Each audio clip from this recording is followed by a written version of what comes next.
શ્રી 8 પરગણા વઢિયાર ગોળક ગુર્જર પ્રજાપતિ સમાજની જનરલ મીટિંગમાં સભામાં ખોટા ખર્ચા અને કુરિવાજોને કાઢી કરકસરયુક્ત પ્રસંગોના આયોજન માટે ઘડાયેલ 11 મુદ્દાનું નવું સામાજિક બંધારણ. રાધનપુર ખાતે પ્રજાપતિ સંકુલના પટરાંગણમાં રસિકભાઈ પ્રજાપતિના અધ્યક્ષ સ્થાને શ્રી 8 પરગણા વઢિયાર ગોળક ગુર્જર પ્રજાપતિ સમાજની મીટિંગ 22 ફેબ્રુઆરી 2026 રવિવારના રોજ શ્રી ઉત્તર ગુજરાત ગુર્જર પ્રજાપતિ સમાજ સર્વકોળ સુરતના પ્રમુખ મનસુખભાઈ, પૂર્વ પ્રમુખ એવં સમાજના ભામાસા તરીકે બિરુદ પામનાર ભીમજીભાઈ, શ્રી ઉત્તર ગુજરાત 8 પરગણા ગુર્જર પ્રજાપતિ સમાજના પૂર્વ પ્રમુખ ઈશ્વરભાઈ, શ્રી 8 પરગણા ગુર્જર પ્રજાપતિ વઢિયાર યુવા સંગઠન થરાના પ્રમુખ ઉમેશભાઈ, શ્રી 8 પરગણા પ્રજાપતિ સમાજના પ્રમુખો, મંત્રીઓ, સહમંત્રીઓ, કારોબારી સભ્યો, સમાજના આગેવાનો, યુવાનો, ભાઈઓ, બહેનો, યુવક મંડળના સર્વે કારોબારી મિત્રો, દરેક ગામમાંથી પધારેલ સૌ જ્ઞાતિજનોની ઉપસ્થિતિમાં મીટિંગ મળી હતી.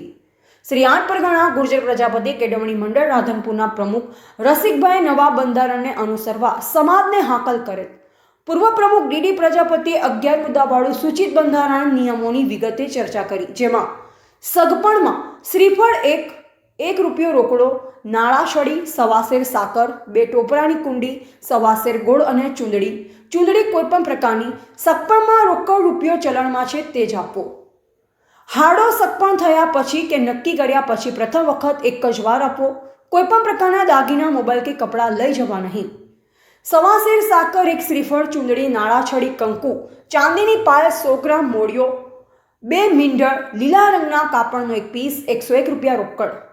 લગ્ન લઈ વધુમાં વધુ 11 વ્યક્તિએ જવું અને પ્રતિક રૂપે બળદગાડું લઈ જવું નહીં. જાનમાં 100 થી 150 માણસો લઈ જઈ શકાશે. પ્રી વેડિંગ ઉપર સંપૂર્ણ પ્રતિબંધ. પૂરતમાં કાંસાની થાળી અને ત્રાંબાનો લોટો આપવો. મામાટલામાં કોઈપણ ધાતુની ગોળી અને તેમાં 5.25 શેર મીઠાઈ મૂકવી. મામેરામાં 1 પિત્તળનું બેડું અને શ્રીફળ લઈ જવા. આ સિવાય કોઈપણ વાસણ લઈ જવા નહીં. રોકડ અને દાગીના મળી વધુમાં વધુ 5 લાખ રૂપિયા સુધીનું મામેરું ભરી શકાશે, પણ આંખો નહીં, જાહેર ન કરવું. મોસળામાં કોઈ દાગીના લઈ જવા નહીં. રોકડ રકમ વધુમાં વધુ 1 કલાક સુધી લઈ શકાશે, પણ આંકવું નહીં. મરણ પ્રસંગે કોઈ પણ વાર આવતો હોય તો પણ બપોરો 3 થી 5 દિવસમાં કરવો. ખીચડી, કઢી, છાશ અને ઘીની વાડી યથાશક્તિ ફેરવવી. શ્રીમાન પ્રસંગ જૂના રીત રિવાજ મુજબ કરવાનો રહેશે. બેબી સાવર કે અન્ય કોઈ મોટા જાહેર કાર્યક્રમ કરવા નહીં.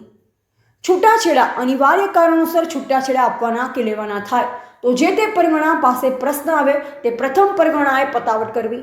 જો પરગણા લેવલે પતાવટ ન થાય તો 8 પરગણાની બનાવવામાં આવેલ કારોબારી આગળ આ પ્રશ્ન મૂકો અને સમિતિએ દોષ મુજબ ન્યાય કરવો.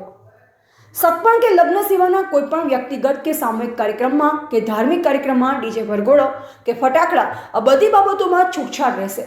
સામાજિક કોઈપણ વાદ વિવાદમાં સમાજ બહારના માણસો લાવવા નહીં. બંધારણના અમલીકરણ માટે ગ્રામ કક્ષાએ, દરેક પરગણા કક્ષાએ અને એક જનરલ સમિતિ બનાવી આ બંધારણનો અમલ તારીખ 22/2/2026થી કરવાનો રહેશે. ઉપર મુજબના 11 મુદ્દાઓનું બંધારણ કરવામાં આવ્યું હતું. કાર્યક્રમનું સંચાલન પ્રોફેસર ડોક્ટર સુરેશભાઈ ઓઝાએ કર્યું. બપોરે ભોજન પ્રસાદ લઈ સૌ છૂટા પડ્યા. રિપોર્ટર અલ્પેશ ગોસ્વામી ઓગળ સાથે નેટવર્ક કે પ્રજાપતિ થરા.